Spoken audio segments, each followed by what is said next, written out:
கும்பராசி கும்ப லக்னம். அன்பு சொந்தங்களுக்கு வணக்கம். நான் உங்க அஸ்ட்ரோ புவனேஸ்வரி பேசுறேன். கும்பத்தை பொறுத்தவரையும் கடந்து வந்த பாதை என்ன, இன்னைக்கு இந்த ராசியோடைய குண இயல்புகள் என்ன, இந்த குருவின் பார்வையில செவ்வாய் பயணிக்கக்கூடிய நாட்கள் என்ன விதமான பலன்களை தரதுக்கு காத்துட்டு இருக்கு, இன்னைக்கு என்ன கும்பராசி மற்றும் கும்ப லக்னம் ஃபேஸ் பண்ணிட்டு இருக்கு, நிச்சயமாக பார்க்கலாம். ரொம்ப தன்னுடைய சனீஸ்வர பகவானுக்கு ரொம்ப பிடிச்சமான செல்ல குழந்தைகள், நிறைய சோதனைகள் அப்படிங்கிறது வந்திருக்குங்க. இந்த ராசியை பொறுத்தவரை இன்னைக்கும் சோதிக்கக்கூடிய காலமாக தான் இருக்கு. நிதர்சனமான உண்மை என்னன்னா, இன்னைக்குமே கஷ்டப்பட்டுட்டு கலங்குன மாதிரி, ஒரு மூடே சரியில்லாத மாதிரி தான் இந்த இந்த பதிவை நீங்க கேட்டுட்டு இருப்பீங்க. இந்த கும்பம் அப்படிங்கும்போது ஒரு இனம் புரியாத பயத்தை ஏற்படுத்தும். எந்த ஒரு சூழ்நிலையிலுமே பாத்தீங்கன்னா, தைரியம் அப்படிங்கிறது ரொம்ப அதிகமா இருக்கக்கூடிய இந்த காலத்துல இன்னைக்கு உங்களுக்கு தைரியம் அப்படிங்கிறது ரொம்பவே குறைஞ்சிருக்கு. எல்லாத்தையுமே இன்னொருத்தரை டிபெண்ட் பண்ணி தான் நீங்க இன்னைக்கு இருக்கிறீங்க. செல்ஃப் கான்ஃபிடென்ட் லெவல் அப்படிங்கிறது ரொம்பவே குறைஞ்சிருக்கு. எது சொன்னாலுமே இதெல்லாம் எனக்கு நடக்குமா, இதெல்லாம் எனக்கு கிடைக்குமா, ஐயோ எனக்கு இதெல்லாமே முடியுமான்னு எனக்கு தெரியல, இந்த மாதிரி ஒரு ஒரு நெகட்டிவான வார்த்தைகள் மட்டும்தான் இன்னைக்கு உங்களை பேச வைக்கிறாரு ராகு பகவான். கிட்டத்தட்ட ரெண்டு சிங்கத்துக்கு நடுவில் உட்காந்துட்டு இருக்கிற மாதிரிங்க. உங்க ரெண்டு கையை பிடிச்சிட்டா எப்படி இருக்கும், ஒரு வேலை செய்ய முடியாது. அந்த மாதிரி தான் இன்னைக்கு உங்களுடைய பொறுத்த. என்ன பண்ணுங்க, நீங்க என்ன முயற்சி போடுங்க, ராகு கொடுக்க வேண்டியதுதான் கொடுக்குறாரு இன்னைக்கு. அந்த அளவுக்கு ஒரு மன அழுத்தம், ஒரு ஸ்ட்ரெஸ், ஒரு இனம் புரியாத பயம். கிட்டத்தட்ட இன்னைக்கு கும்பத்தை பொறுத்தவரை பெரிய வளர்ச்சிகள். ஜென்ம சனி முடிஞ்சோடனே ஜென்ம ராகு, ஒரு அடி முடிஞ்சோடனே இன்னொரு அடி, அப்படியே அடிச்சு ஓரமா உட்கார வைக்கிற மாதிரி ஒரு சூழ்நிலை. இன்னைக்கும் பாருங்க, தொழில் தொழில் தொழில் நோக்கி ஓடுறீங்க, அந்த தொழில ஒரு வளர்ச்சிகள் இல்லை.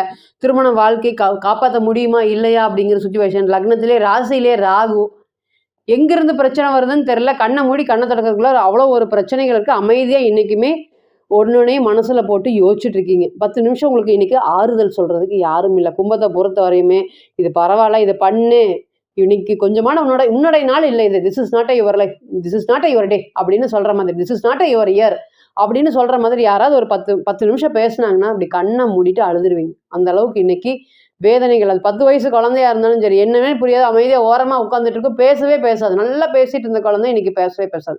20 வயசு ஆயிடுச்சு, என்ன ஒரு மூட் அப்செட்டா இருக்கு அப்படிங்கிறது தெரியல, சரியா படிக்கவே இல்லை அப்படிங்கிற மாதிரி.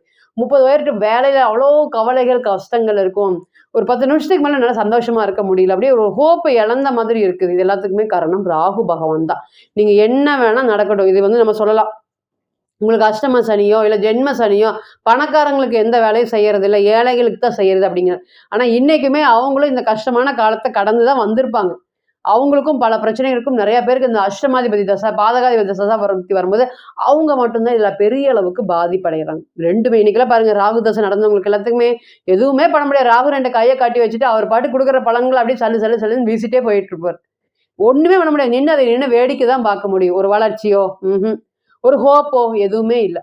ஒரு பணத்தை வாங்கினா அந்த பணத்தை திருப்பி கொடுக்கறதுக்கு நான் ரொம்பவே பாத்தீங்கன்னா, கிட்டத்தட்ட இன்னைக்கு கும்பத்தை நிலைமை பொறுத்த வரையுமே வாங்கினது கொடுத்து சொல்ல காப்பாற்றணும். சோறு இருக்குது இல்லை, கௌரவங்கிறது ரொம்ப முக்கியம். ஏன்னா அது காலபுருஷனுக்கு கௌரவ ராசி, 11ஆம் அதிபதி ராசி.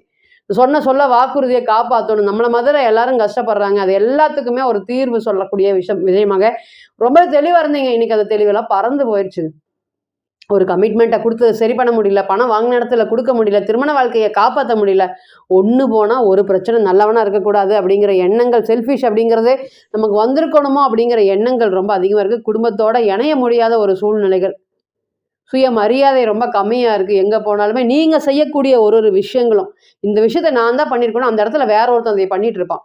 உதாரணத்துக்கு கூட பிறந்த அக்காவோ தங்கச்சியோ யாருமே இன்னைக்கு உங்களை புரிஞ்சுக்கல, உங்களை துச்சமாக தூக்கி எரிஞ்சிட்டாங்கங்கிற சொல்லலாம். அவங்களுக்காக நீங்க படாத பாடுபட்டிருப்பீங்க, கஷ்டப்பட்டிருப்பீங்க. ஏன்னா இந்த ராசியை பொறுத்த 5, 8 சம்மந்தப்படுது. அப்போ நிறைய விஷயங்கள் மற்றவங்களுக்காக விட்டு கொடுத்தீங்க. இன்னைக்கு அவங்க எல்லாமே மாற மாட்டோமா உங்களை ஓரமா ஒதுக்கி உங்களை ஏமாத்துறாங்க. அதுதான் இன்னைக்கு முக்கியமான. அதை ஏமாத்துறது பாத்தீங்கன்னா, குரு பார்த்து அதை தக்க வச்சுக்கலாம். ராகு சம்மந்தப்பட்டாருன்னா அதை நினைச்சு வருத்தப்பட்டு கலங்குற மாதிரி. குடும்பம் சம்மந்தப்பட்ட விஷயத்துல, அண்ணன் தம்பி சம்மந்தப்பட்ட விஷயத்துல, பங்காளி சம்மந்தப்பட்ட விஷயத்துல தீர்க்கமான எந்த முடிவும் எடுக்க முடியல. தான் கஷ்டப்பட்டாலும் மற்றவங்க நல்லா இருக்கணும்னு நீங்க நினைச்சீங்க, இன்னைக்கு உங்களை யாருமே நினைக்கல. இன்னுமே பொருளாதாரத்துல எங்கேயோ ஒரு உயரத்துக்கு போக வேண்டிய ராசி, ஒரு விஷயத்த கூட்டிட்டு வந்து எல்லாத்துக்கும் காமிச்சு இதான் தொழில், இதான் நீங்க எல்லாருமே பண்ணுங்கன்னா எல்லாரும் உங்களோட மிந்தி போயிட்டாங்க. உங்களுக்கு ஆறுதல் சொல்றதுக்கு யாருமே இல்லை. அந்த அளவுக்கு தான் இன்னைக்கு போயிட்டு இருக்கு. இந்த நேரத்துல குரு வேற பாருங்க, இந்த ராசியை பொறுத்தவரை மாறுக்கு போகவே கூடாது. இந்த ராசிக்கு பொறுத்தவரை குரு ரொம்ப சூப்பரா இருக்கணும். சூப்பரா இருந்தா மட்டும்தான் நம்ம பணத்தை 10 காசு சேமிக்க முடியும், இல்லைன்னா சேமிக்கவே முடியாது. தைரியமா சொல்லலாம். அதுவுமே இந்த கும்ப லக்னம் கும்ப ராசியா போய் குரு இது 12க்கு போய் நீசமாயிட்டாருன்னு வச்சுக்கோங்களேன், காலம் ஃபுல்லா அந்த பணத்த நெனச்சு நம்ம கவலைப்பட வேண்டிய சூழ்நிலைகள குடுத்துருப்பாங்க. வெளிய வந்து பார்த்தீங்கன்னா, நமக்கு மதிப்பு, மரியாதை டெய்லி தூங்கும்போது கௌரவம் கெட்டு போயிருமா, மதிப்பு, மரியாதை கெட்டு போயிருமா, இருக்கிறத நம்மளால காப்பாத்திக்க முடியாத சூழ்நிலை போயிருமா, அந்த அளவுக்கு வந்து பார்த்தீங்கன்னா, நெறைய விஷயங்கள் பாதிப்பை ஏற்படுத்தி குடுத்துருப்பாங்க. அந்த குரு இன்னைக்கு 6க்கு போனது அப்படிங்கிறது நல்லதா அப்படின்னு கேட்டீங்கன்னா, நல்லது இல்லை.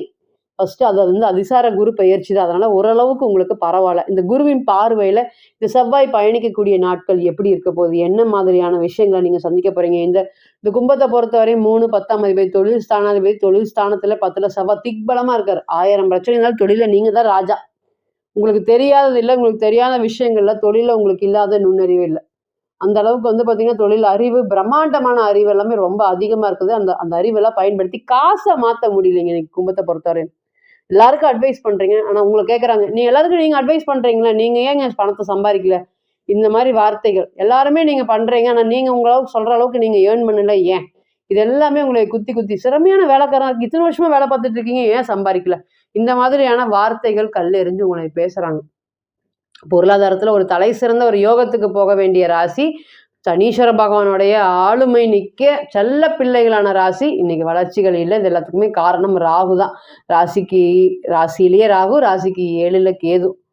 யார் வந்தாலும் ஒரு கடனோட கொண்டு வந்து உங்ககிட்ட தள்ளிட்டு போயிறாங்க. புதுசா யாராவது வந்தாங்க, ஐயோ எனக்கு பயமா இருக்கு, எனக்கு கடன் பிரச்சனைகள் வந்துருமா அப்படிங்கிற மாதிரி. இது எல்லாமே இனி மாறப்போகுது. குருவின் பார்வையில வந்து பார்த்தீங்கன்னா, அந்த 10ஆம் அதிபதி பயணிக்கக்கூடிய தொழில் அப்படிங்கிறது திரும்பி தலை சிறந்த ஒரு யோகத்த குடுக்கக்கூடிய காலங்கள். எல்லாத்தையும் விட்டுட்டு நான் வெளிய வந்துட்டேன். அந்த வீதிக்கு போறதுக்கே எனக்கு வருத்தமா இருக்கு, கஷ்டமா இருக்கு. ஏன்னா கும்பத்த பொறுத்தவரையும் தான் பண்ணுன தொழில். இது என்னோட தொழில், இது என்னோடைய வீடு, என்னுடைய வருமானம் அப்படிங்கிறது ரொம்ப தெளிவா இருப்பாங்க. ஆசைகள் ரொம்ப அதிகமா இருக்கக்கூடிய ராசி இந்த ராசி. சிம்மத்துக்கு இணையான ராசி இந்த கும்பம். சிம்மம் கூட கொஞ்சம் வேலை சம்மந்தப்பட்ட விஷயத்துல தனக்கு வேணும்னா மட்டும் செய்வாங்க. ஆனா கும்பத்த பொறுத்தவரையும் அப்படியே வந்து அது யாருக்கு வேலை செஞ்சாலும் சரி, திருப்தியா வேலை செய்யணும் அப்படிங்கிற எண்ணங்கள் அதிகமா இருக்கும். இனி தொழில் சார்ந்த விஷயத்துல இருக்கக்கூடிய புதிய முயற்சிகள்லாம் மேற்கொள்றதுக்கு ஒரு ரொம்ப உன்னதமான டைமா இருக்கும். வேலையை நோக்கி ஓடி நான் சம்பாரிச்சு 20 வருஷமா ஒண்ணுமே சம்பாரிச்சு ஒண்ணும் சேர்த்து வைக்கலைங்க. நான் தொழில் பண்ணலான்னு இருக்கேன். அந்த தொழில்னால எனக்கு ஒரு வளர்ச்சி. இத்தன நாள் சம்பளம்ன்ட்டு போய் அந்த சம்பளமும் வீட்டுக்கும் பத்தல, எதுக்குமே பத்தவே இல்ல. இனி வந்து ஒரு தொழில் அப்படிங்கிறது எனக்காக ஆரம்பிக்கலாம். ஏன்னா தொழில் நல்லாவே இல்ல. இந்த தொழில்ல ஒரு புதிய சம்மந்தப்பட்ட விஷயத்துல ஒரு புதிய முயற்சிகள் மேற்கொண்டு அந்த தொழிலை விரிவாக்கம் பண்ணலான்னு இருக்கேன். இதுக்கு எல்லாத்துக்குமே இது சூப்பரான டைம் அப்படிங்கிற தைரியமா சொல்லலாம். புதுசா தைரியமா, தன்னம்பிக்கை, துணிச்சல், ஒரு விஷயத்த பண்ணி முடிச்சிடலாம் அப்படிங்கிற எண்ணங்கள். மத்தவங்க பாருங்க அசால்ட்டா அந்த 2 மணி நேரத்துல செய்யக்கூடிய வேலைய வந்து பார்த்தீங்கன்னா, நீங்க 6 மணி நேரம், 7 மணி நேரம் இழுத்துட்டு இருந்திருப்பீங்க இத்தன நாளா. இனி இதெல்லாமே மாறப்போது. இது உங்களுக்கான காலமாக இருக்கும். குருவின் பார்வையில செவ்வாய் பயணிக்கிற செவ்வாய் 10ல திக்பலமா இருந்து இங்க பார்க்குறாரு, ராசி பார்க்குறாரு. அப்ப இது ஒரு யோகமான பீரியட். இந்த ராகுவோடைய விஷயத்த இந்த செவ்வாய் வந்து பார்த்தீங்கன்னா அடக்குவார். நான் இருக்கிறேன் பார்த்துக்கலாம் அப்படிங்கிற ஹோப்ப குடுப்பாரு. இத்தனை நாள் அந்த ஹோப் இல்லாம ஏனோ தானோன்னு புத்தி போன செயல்பாட்டுல இருந்தீங்க. இது எல்லாமே மாறப்போகுது. அதே போல பிறந்த கால ஜாதகத்துல இந்த ராகு, கேது 2வது திருமணத்தை நோக்கி பயணிச்சிருக்கக்கூடிய அனைவருமே இந்த நேரம் வந்து பார்த்தீங்கன்னா, திருமணம் சம்மந்தப்பட்ட விஷயத்துல கடுமையா பாதிப்படைஞ்சிருக்காங்க. போன தடவ வந்து பார்த்தீங்கன்னா, ஒரு 2 மாசத்துக்கு முன்னாடி ஒரு ஜாதகத்த பார்த்தா நம்ம சொன்னோம், ஸ்ட்ராங்கா சொன்னோம். ஜென்ம ராகு பீரியடா இருக்குது. தசா புத்தி எதுவுமே சரியாவே இல்ல. கன்ஜெக்ஷன்ஸ் எல்லாமே சரியில்ல. வெயிட் பண்ணுங்க, திருமணம் பண்ணாதீங்க அப்படின்னு சொன்னோம். இல்ல மேடம் எல்லாமே பேசிட்டோம். எங்களுக்கு எதுவுமே பிரச்சனை இல்ல. நாங்க அடுத்த மாசமே திருமணம் பண்ணலாம்னு இருக்கோம் அப்படின்னு. சரி ஒரு வருஷம் வெயிட் பண்ணுங்க. அவங்களவே பண்ணிக்கலாம், வெயிட் பண்ணுங்க அப்படின்னு சொல்லியிருந்தோம். இல்ல அப்படி நேரம் இல்ல, காலம் இல்ல. ஆல்ரெடி வயசு ரொம்ப அதிகமாயிருச்சு. இன்னைக்கு பாருங்க அவங்க கால் பண்ணி திருமண வாழ்க்கையில எனக்கு மறுபடியும் பிரச்சனை வந்திருக்கு. இது காப்பாத்த முடியுமா இல்லையான்னு தெரியல. என்னுடைய வீட்டு வர வரை அந்த பொண்ணு நல்லா இருந்தது. எனக்கு வீட்டுக்கு வந்தோனே அந்த பொண்ணுடைய கேரக்டர் அப்படியே சுத்தமா மாறுன மாதிரி இருக்கு. அந்த பொண்ண நான் விருப்பப்பட்ட பொண்ணுன்னு எனக்கு இருக்குது. இப்போ இதுக்கெல்லாம் என்ன சொல்யூஷன் அப்படின்னு கேட்குறாங்க. எப்பவுமே பிறந்த கால ஜாதகத்தோட கிரகம் தசா புத்தி நடத்தும்போது அது கோச்சாரத்தோடு சேர்ந்த போது தான் அந்த பிரச்சனையை உருவாக்கும். அது வரையுமே உருவாக்காது. இப்போ இன்னைக்கு கிட்டத்தட்ட 2வது திருமணத்தை நோக்கி பயணிக்கக்கூடிய நாட்கள் அனைவருக்குமே இந்த 2வது திருமணத்துக்கு தரமான சிறப்பான யோகம். அப்ப ஏற்கனவே பிரச்சனை நடந்துட்டு இருக்கு. அதுலேருந்து மீண்டு வெளியே வருவேனா? எஸ், நிச்சயமாக வரக்கூடிய சூழ்நிலைகள். இது தொழிலுக்கு தான் அதிகமாக சப்போர்ட் பண்ணும். தொழில் சார்ந்த விஷயத்துல இருக்கக்கூடிய புதிய முயற்சிகளுக்குமே சப்போர்ட் பண்ணும். ரொம்பவே அதிக லோன்லினஸ் அப்படிங்கிறது இந்த ராசியை பொறுத்தவரை அதிகமா இருக்கு. அது எல்லாமே இன்னைக்கு வரக்கூடிய காலங்கள் மாறப்போகுது. தைரியம் மிக்க தன்னம்பிக்கையோட பழையபடி துணிச்சலான ராசியாக நீங்க பேர் எடுக்க போறீங்க.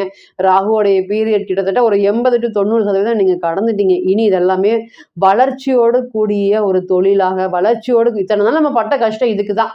தலைக்கு வந்து தலப்பாவோட போச்சு அப்படின்னு சொல்ற மாதிரியான பலன்கள் தான் இனி நடக்க போகுது. பொருளாதாரத்துல ஒரு தலை சிறந்த விஷயங்கள், சேமிப்பு அப்படிங்கிற சொத்தாக மாறக்கூடிய காலகம், தொழில் சார்ந்த விஷயத்துல இருக்கக்கூடிய வளர்ச்சிகள், குருவின் பார்வையில செவ்வாய் பயணிக்கிறது, நிறைய அரசாங்க சம்பந்தப்பட்ட வேலைகளுக்கு முயற்சி பண்ணிட்டு இருக்கேன், பல வருஷமாக பண்றேன் அப்படின்னு சொல்றவங்களுக்குலாம் இந்த நேரத்துல வந்து பார்த்தீங்கன்னா ஒரு பெரிய தொழில் சார்ந்த ஒரு யோகம் அப்படின்னு ஒரு நிறைய விஷயங்கள் வந்து பார்த்தீங்கன்னா நடக்கிறதுக்கு காத்துட்டு இருக்கு. தொழில் சார்ந்தும் சரி, வேலை சார்ந்தும் சரி, அரசாங்க சம்மந்தப்பட்ட, அரசியல் சம்மந்தப்பட்ட தொடர்புடையவங்களுக்கு, அல்லது நான் கோயில் ட்ரஸ்ட்ல இருக்கேன், பாதுகாப்புல இருக்கேன், அது சம்மந்தப்பட்டதுல எனக்கு ஏதாவது பெரிய போஸ்டிங், அது மூலியமாக வருமானம் ஈட்டுறது, இது எல்லா இஎம்ஐ சம்மந்தப்பட்ட பிரச்சனைகள், இது எல்லாத்துக்குமே ஒரு தலை சிறந்த ஒரு பாதுகாப்போடு கூடிய அடுத்த ஸ்டேஜுக்கு கூட்டிட்டு போகக்கூடிய அனைத்து பலன்களையும் இந்த குரு தரதுக்கு கடமைப்பட்டிருக்காரு அப்படிங்கிறது நிதர்சனமான உண்மை.